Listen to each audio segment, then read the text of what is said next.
Do you want to know how to write pin descriptions that actually rank? Well, in today's video, I am going to show you the exact formula on how you can create pin descriptions that rank, get you seen, and get you site visits to your website. This pin description formula is so top secret that most Pinterest marketers don't even want you to know about it. Before we dive in, don't forget to hit the big red subscribe button and to hit the bell to be notified every single time I post a new video here on the Kordial Media YouTube channel. So step number one is really to do your keyword research. When it comes to Pinterest marketing, the bedrock of your strategy is really your keyword research.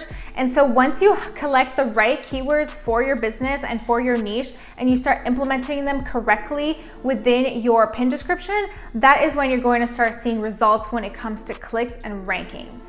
Now, if you don't know how to do keyword research, check out this video over here that shows you 5 secret methods on how to do keyword research on Pinterest. Most people do not reveal these top secret ways of doing keyword research, and so it really is helpful for you to check out that video and do your keyword research properly if you want to know how to rank with the right keywords for your niche in the Pinterest algorithm.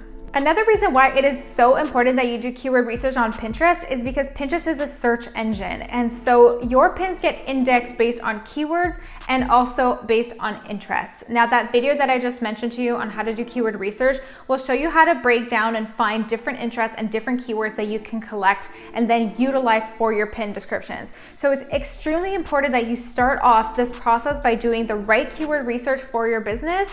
And then once that's done, we can move to the next step. Don't forget that when it comes to search engines, a lot like Google, you need to implement search engine optimization. And the same way that SEO is done with Google through keywords, it is the same process when it comes to Pinterest. One of the amazing parts about Pinterest SEO is that it actually works really quite well with Google SEO. And so if you're utilizing your Google SEO strategy, pairing it with your Pinterest SEO strategy, that is a really great combination and great way to not only rank on Google, but to get website visits from Pinterest as well. Because usually when you look up perhaps a recipe or a search term of some sort, oftentimes Google will actually rank a Pinterest pin in their search engine. And so they really do work together when it comes to their SEO. Keep that in mind when doing your keyword research and do not skip this step. It is really important for creating the right keyword-rich descriptions for your pins. Step number 2 when writing your pin description is actually to start off with a call to action. So your pin description actually gets truncated in the feed when somebody clicks on your pin. So they're really only able to read the first sentence or 2. And so you want to utilize that space to ask for an action as soon as possible. Asking for an action will help increase perhaps your saves, your engagements, and your website visits depending on the call to action that you are writing.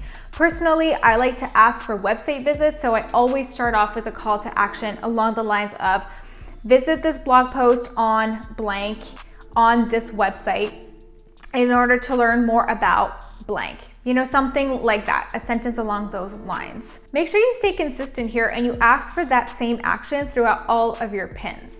Again, super important to have the call to action be the very first sentence because it can easily get lost within your pin description if you place it any lower. Another reason why I love starting with a call to action is because it helps cut the noise, especially when it comes to website visits. Usually nowadays on a pin, you can see a lot of different buttons and it can get really confusing for a Pinterest user. And so if you reinforce the call to action as the first sentence in your pin description, it can really help cut through all the other buttons and all the noise to really entice the user to click visit to go visit your website on the other side of your pin. Step number 3 is to continue on with the rest of the description.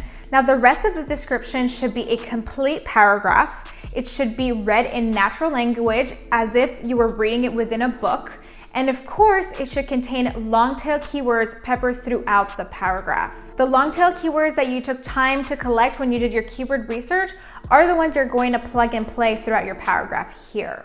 Now, Pinterest gives you about 500 characters for your pin description, and so that consists of about 5 to 6 sentences. You want to make sure that you really are utilizing those 5 to 6 sentences to write as much as possible in order to maximize your chances of ranking for a specific search term within the algorithm.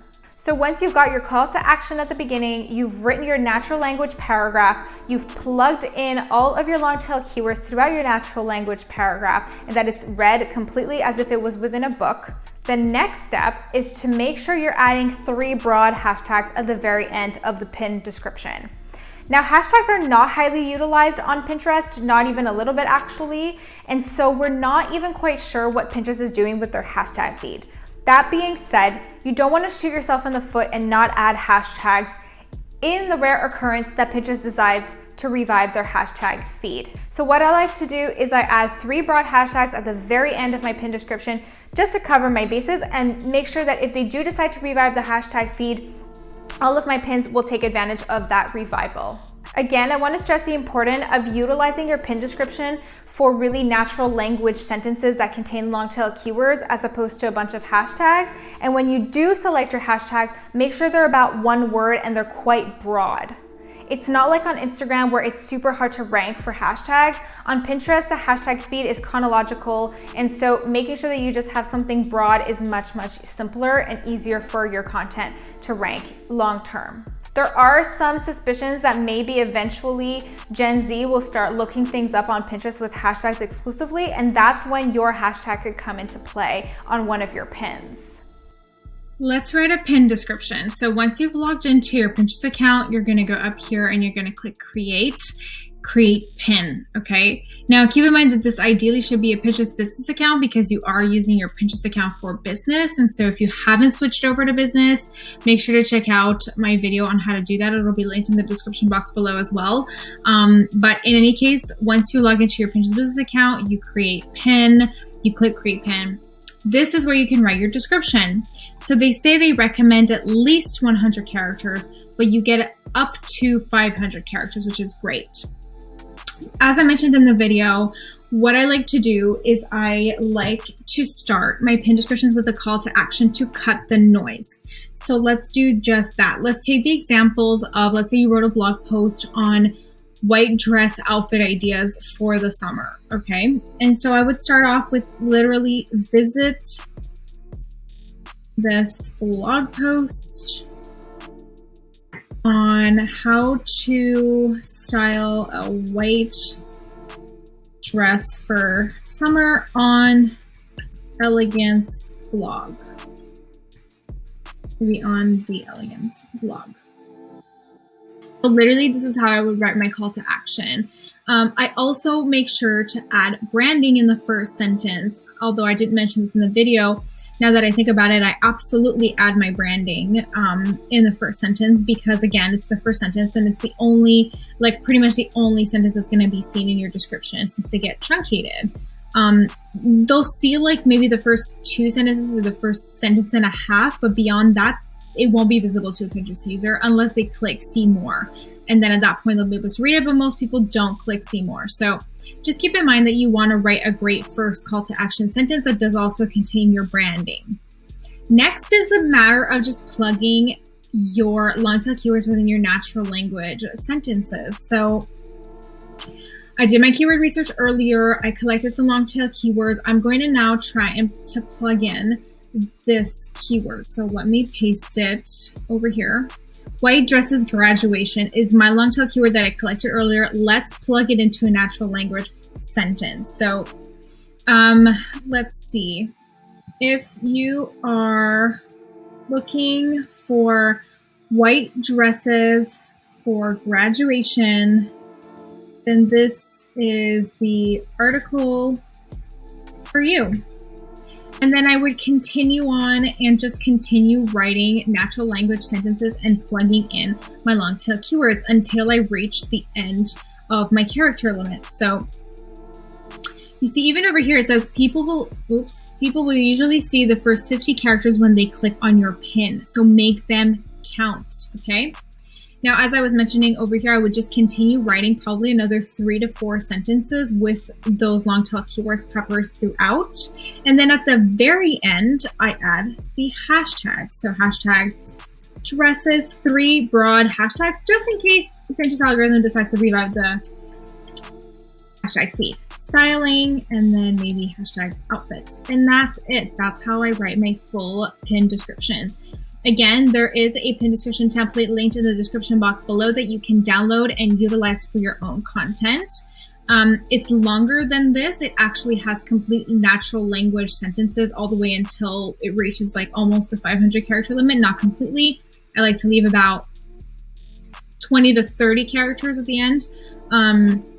But yeah, so you can just like copy that pin description template, paste it over here, and literally just plug in your long tail keywords, and it'll make it so much easier for you to create keyword-rich descriptions that are read in natural language, that respect the Pinterest best practices, that contain branding, and that do not contain keyword stuffing, which is really, really important. Now, if you want my complete template on how I write pin descriptions for my own clients, you can download my template in the description box below. You can literally just copy paste the template. It's completely written in natural language already, and all you have to do is plug in your brand name as well as your long tail keywords and your 3 broad hashtags, and you're ready to go.